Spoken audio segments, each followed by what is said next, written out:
Hola, ¿qué tal amigas, amigos? Claro que tengo la información para ustedes para iniciar la semana como siempre, bien informadas, bien informados. Pues José Roberto Ruiz Saldaña, consejero del INE, de los pocos que se salvan de la quema de ese Consejo General que preside el impresentable Lorenzo Córdoba Vianello, le quita la máscara y dice cómo se reparten ahora las cuotas de poder al interior del INE y cómo hay dos grupos que finalmente hacen lo que quiere Lorenzo Córdoba. La historia de aquella multa morena, los salarios estratosféricos, las decisiones técnicas que se van más a lo político que a lo electoral, los vicios de siempre. Pues aquí le manda un mensaje al presidente Andrés Manuel López Obrador, bueno, más bien sería al presidente porque, obvio, en el 2018 también hubo trucos y dice que se pueden abrir los casos correspondientes.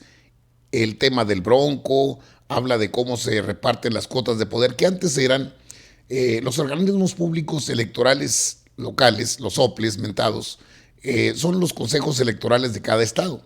Anteriormente eran atribución del gobernador del estado.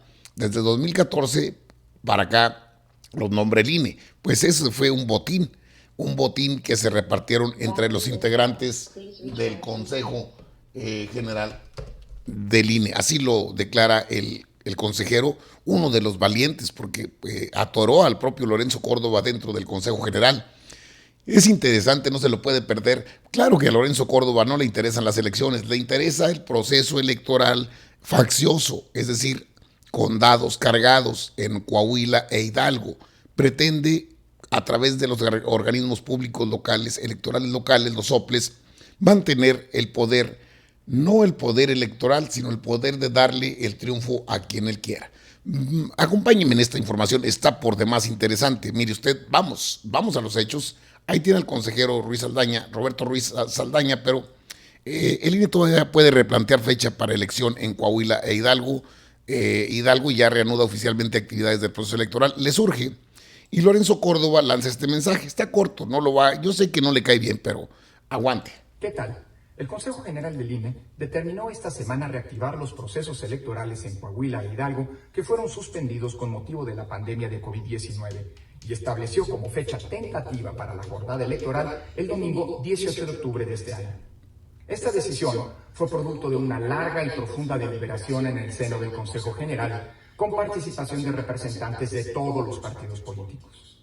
Además, hicimos una serie de consultas a las autoridades del sector salud, a los organismos públicos locales electorales y a los gobiernos estatales, cuya participación será fundamental en aspectos administrativos y logísticos para celebrar todas las etapas del proceso electoral aún pendientes y llevarlo a buen puerto.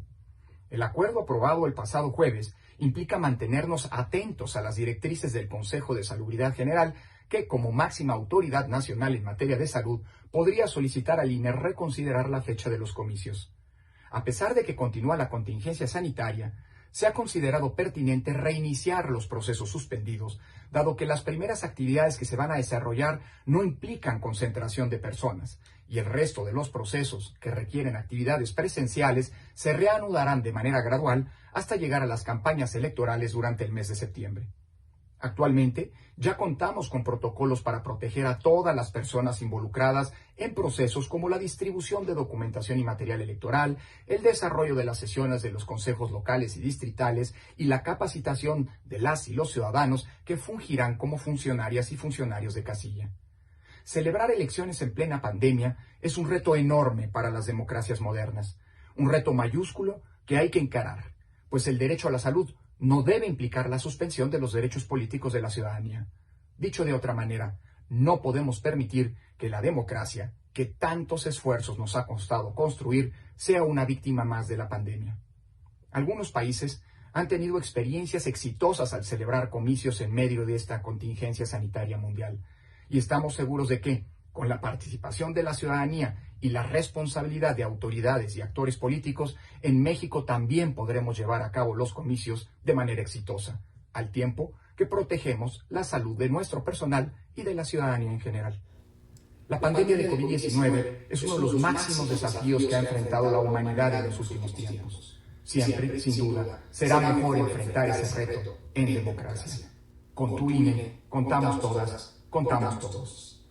Bueno, ahí tiene lo que dice Lorenzo Córdoba. En realidad lo debería decir, con tu INE ganamos nosotros, tú no ganas nada. Pero ¿qué dice Roberto Ruiz Saldaña, el consejero del INE, que no es parte del equipo de Lorenzo Córdoba? No, pues le da una destapada de aquellas.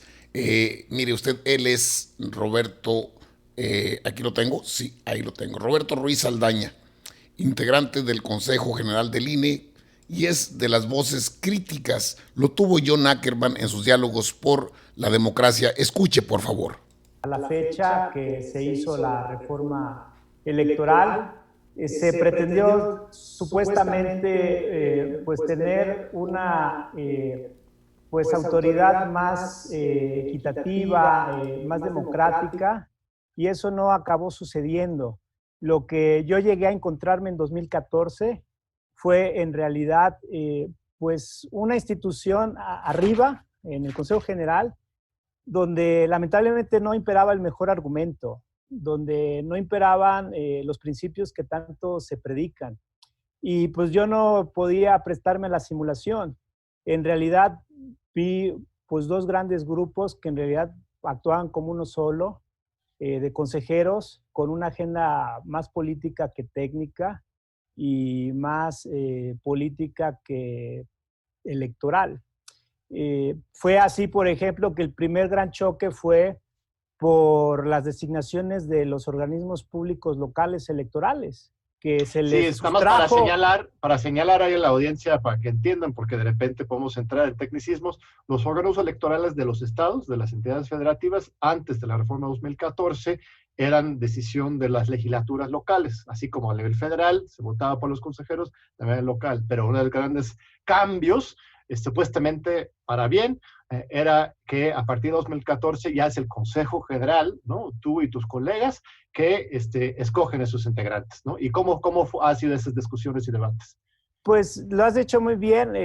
Algo que se supone se reformó para mejorarlo, para que no fueran designaciones netamente políticas en las legislaturas, por mayorías que ya sabíamos cómo estaban en el país, pues se supone que ahora tenían que imperar argumentos técnicos, de perfiles, de idoneidad, y no era cierto. Lamentablemente ahí, pues quienes llevábamos propuestas de perfiles serios, independientes, pues éramos avasallados, que en ese momento pues era la consejera San Martín y yo. Imagínate, John, que las razones que, entre comillas, que se nos daban para decir que algún perfil no podía ser consejero, era porque no.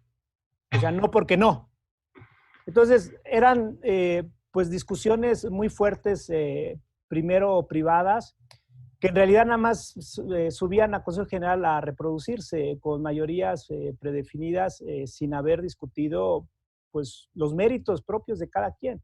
Pero Obviamente, ¿cuáles eran entonces los perfiles o qué es qué tipo de consejero apoyaba los otros colegas? bueno, pues de entrada perfiles que venían ya de los órganos electorales pasados, anteriores, que pues había incluso hasta casos concretos de pues cuestionamientos. No era posible pues cambiar para quedar igual. La reforma tenía un mandato de realmente ciudadanizar a esos órganos locales. Y no se fue logrando. Y te imagínate que cuando de votantes desde el extranjero. Y el OPLE de Chiapas de aquel entonces, ya no está obviamente, fue removido, pues con los votantes desde México, armó la lista nominal desde el extranjero, como si estuvieran en el extranjero. Y por sistema, pues los hacían votar. Entonces la ciudadanía llegaba a su casilla y no se explicaba por qué ya no estaba en la lista nominal de Chiapas, en el territorio nacional, sino que lo habían sacado de esa lista para armar la lista nominal desde el extranjero. Estuvo plena por algunos colegas como patrimonio. Incluso en algún momento llegaban a chocar entre ellos mismos porque pues alguien no quería dejar ese patrimonio, aunque ya el presidente de la Comisión de Vinculación con Organismos Públicos ya fuera otro. Y se les trata de dar línea como si fueran súbditos a esos consejeros de los soples, y pienso que no debe ser esa. Es el trato, la relación entre consejeros del INE con consejeros de los llamados soples. Debe de considerarse que son personas libres y que tienen criterio y no son una extensión de nosotros, y esa falta de cultura política lamentablemente se ha reproducido con esos organismos públicos. Y es fascinante porque los mismos consejeros que luego justamente se quejan de la falta de cultura política democrática de parte de la ciudadanía mexicana son los que cometen estas mismas, reproducen esos problemas de cultura política. Sufro contigo, estimado consejero, acaba de pasar por un proceso similar de evaluación. Y a su vez, ¿cuál fue el criterio para que el presidente se fijara ese monto? Bueno, pues mientras no se tengan argumentos, creo yo, para decir que ese monto es absurdo, demasiado bajo, yo creo que tendríamos que transitar como servidores públicos, como mexicanas y mexicanos, con ese monto. Si no mal recuerdo, eran alrededor de 108,000 pesos netos. Así es. Incluso redondeando, yo creo que son muy dignos poder ganar en este país tan desigual, por cierto, 100,000 pesos, alrededor de 100,000. Pero ya insistir que no debemos, o deben ellos más bien, ganar menos que el presidente porque somos un organismo autónomo, yo ahí sí ya me pierdo, no veo una cosa que justifique la otra. Y como iba diciendo, por sí mismos creo que son muy dignos esos alrededor de 100,000 pesos que uno pudiera ganar, ganando menos que el presidente.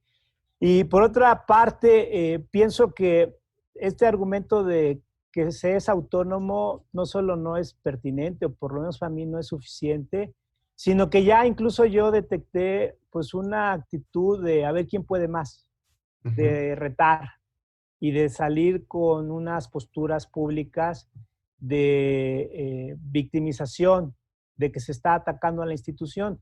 Yo pienso que no hay ningún ataque a la institución. Esa reforma incluso constitucional de límite de percepciones, pues viene incluso de sexenios anteriores. Así es, no es nuevo eso, lo nuevo es la ley, sí. Claro, pero pues que se basa a su vez en la Constitución. Entonces, yo pienso que no le correspondería a la institución pues tener esa agenda, y digo la institución porque se habla en nombre de ella, y también incluso revisar algunos otros aspectos más de los ingresos, porque no solo es ganar más que el presidente, se tienen seguros, pues que yo los llamo en realidad privilegios acá, Claro. de gastos médicos mayores, de separación individualizada, que pues no se tiene ni siquiera en todo el instituto, es decir, no todos los compañeros y compañeras tienen acceso a eso. Claro, solo para una élite específica. Sí, ahora hay muchos compañeros y compañeros que hacen las elecciones en los estados, que atraviesan cielo, mar y tierra, por decirlo así, que quizás valdría la pena, sí, ciertamente revisar y que pudieran tener, en términos jurídicos, pienso que debemos explorar incluso qué se podría hacer. Es cierto que la ley dice que a los 5 años la materia de fiscalización se cierra, pero también yo ya me he puesto a indagar y espero llegar pronto a una conclusión jurídica, pues también qué pasa cuando se presentan nuevos hechos. Claro. Porque los hechos genéricos del 2012, que hubo una elección y que se fiscalizó y que hubo resultados determinados, eso es cierto. Pero si a partir de lo que ahora se está dando a conocer, que bien referías, surgen nuevos hechos, nuevos ingresos, nuevos gastos, nuevos sujetos involucrados, yo creo que como institución tendríamos que deliberar a los integrantes del Consejo General de qué haríamos, si se podría emprender nuevamente una investigación. Yo no la afirmo porque no podría, que Claro. así debe ser, pero tampoco la descarto. Claro. Pienso en suma que debemos más bien revisar jurídicamente si no solo podría hacerse una comisión de la verdad, que eso pues alguna otra instancia incluso lo podría hacer, pero en sede estrictamente jurídica, yo creo que estamos obligados a revisar si tenemos la obligación de pronunciarnos y volver a revisar esos quizás posibles nuevos hechos. Y de un ciudadano desinteresado, claro, $500,000 a un contenido, pues eso ya no es libertad de expresión, eso ya es incidir en la competencia electoral. Entonces, hay dificultades técnicas para a veces hallar a los responsables, pero en otros casos más bien es falta de voluntad y debiéramos impulsar más desde el INE, cuando sí tenemos esos elementos, ir hasta las últimas consecuencias e ir inhibiendo ese tipo de comportamientos. Sí, nuestra Constitución es muy clara. El artículo 49 de la Constitución habla de la predominancia del financiamiento público sobre el privado, prohíbe cualquier adquisición de propaganda en radio y televisión, deja fuera las redes sociales, pero las redes son un medio también. Y hay una distinción, ya tuvimos esa discusión con respecto a los anuncios de radio y televisión. Algunos gritaban que esto era censura, ¿no? Eso de prohibir la compra de la propaganda en radio y televisión. Van a gritar lo mismo si es que se avanza en ese sentido en las redes, ¿no? Que es una censura, pero no, se puede distinguir claramente entre la libertad de expresión y que les pagan por opiniones o por tendencias. Eso ya es un gasto electoral que debería ser tomado en cuenta, yo opino. Aunque obviamente hay que avanzar con paso firme, porque pues sí, las redes, nadie quiere abrir la puerta para algún control indebido. Vamos a un breve corte, otra vez Roberto, y regresamos para la última parte de nuestra entrevista con el consejero. Que nos informe quiénes hicieron gastos en las campañas, en las precampañas, pero es un avance apenas incipiente. ¿Por qué? Porque hay veces que no nos contestan, entonces no deberíamos depender tanto de si nos contestan o no. Bueno, la entrevista completa en Diálogos por la Democracia en TV UNAM de John Ackerman. Habló del Partido México Libre, habló de la compra de votos, de las actas de asambleas que tienen que ser verificadas, obvio, no las completa Calderón y Margarita Zavala. Aparte que hay tiempo y hay espacio para que la Cámara de Diputados y la Cámara de Senadores hagan algo al respecto. Aquí está, lo dice un consejero del INE, un integrante del Consejo Directivo. Ya si no quieren escuchar, pues el mensaje basta para el presidente, que puede mandar una iniciativa de ley, y esto sí lo puede hacer el titular del Poder Ejecutivo, aunque luego salgan en redes sociales, no, hay censura, no nos dejan opinar, esos cuentos ya tenemos que dejarlos atrás. Interesante la postura de Roberto Ruiz Saldaña, integrante del Consejo General del INE. Ve cuánto mugrero se mueve allá adentro con Lorenzo Córdoba y su grupúsculo de poder. Ya le quitaron la máscara. Ahí está el mensaje, presidente. Diputados, senadores, adelante, pueden actuar. Ahí está lo que pasa dentro del INE. Así lo dijo, así mero. Amigas, amigos, están informados. Aquí en ACM Canal 54, su canal, con su amigo Albino Córdoba. Nos vemos a la próxima. Órale pues, nos vemos.